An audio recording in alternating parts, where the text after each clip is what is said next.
Hello everyone. Today I'm going to be talking about Popper Library and Podman Container Engine. A bit about myself. My name is Edidiong Etuk, but you all can call me Eddie. I'm a computer engineering student at University of VO, presently finishing my undergrad in my last year. And this summer, I worked on adding Podman support for Popper. You can connect with me on LinkedIn or Twitter at Edidiong, or you can check out my personal website. What I did this last summer. So I worked with Cross throughout this summer internship on the Popper project, and I worked remotely from Nigeria. So throughout the summer, I learned the principles of remote work. I learned soft skills. I learned how to contribute to a big project and not get overwhelmed by it. And this afforded me the opportunity to speak at the symposium, the Cross Symposium. So a bit about Popper. Popper is a tool for defining and executing container-native workflows. And these workflows are defined using YAML, because YAML are human readable. And Popper takes advantage of all DevOps tools, a lot of DevOps tools, like Docker, Singularity, Travis, CircleCI, Kubernetes, and Slurm. So there are several intersections between Popper and these tools. And I added Podman this summer. So let's look at an example workflow. So a workflow has a step which defines all the steps that is needed. The first step is the download step, which has the ID download. Uses an image from Docker Hub, passes argument, and then we have the get transpose step that transposes the argument gotten from the first step. So yep, shortcomings with Popper presently.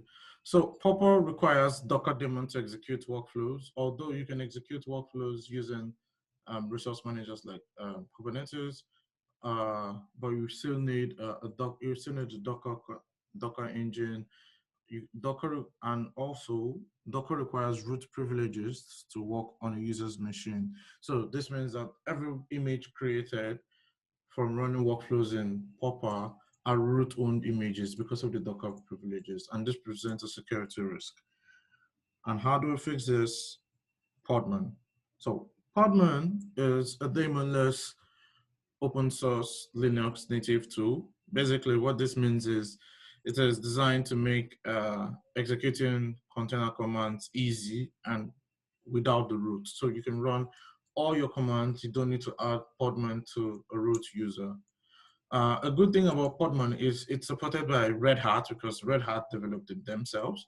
So CentOS, Fedora, RHEL systems, they all come with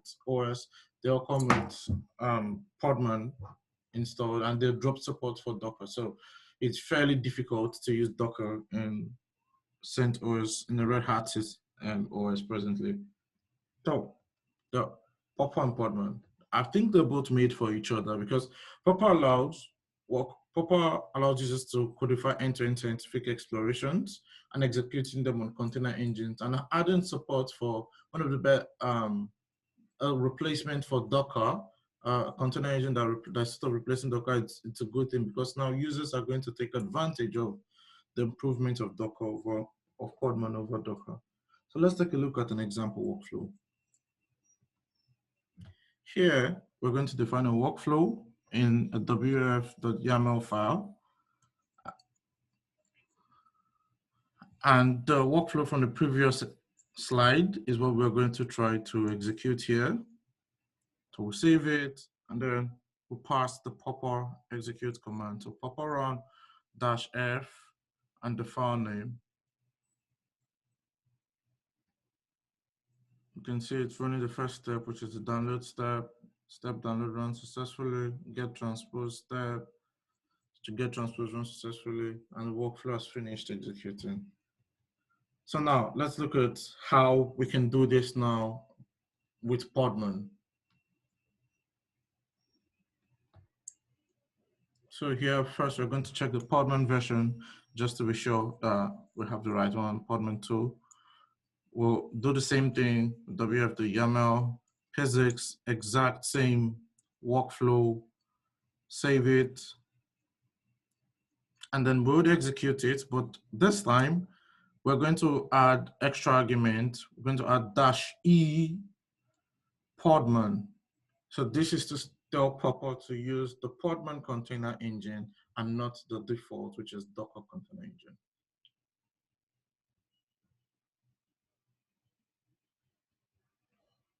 And as you can see, it's the same thing. Workflow finished successfully.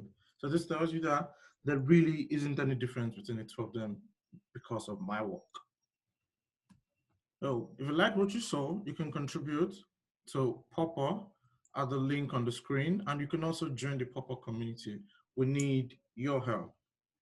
So thank you. Thanks everyone. Thanks to my teammates, Jajit, Ivo, Anders. Thanks to everyone, and God bless.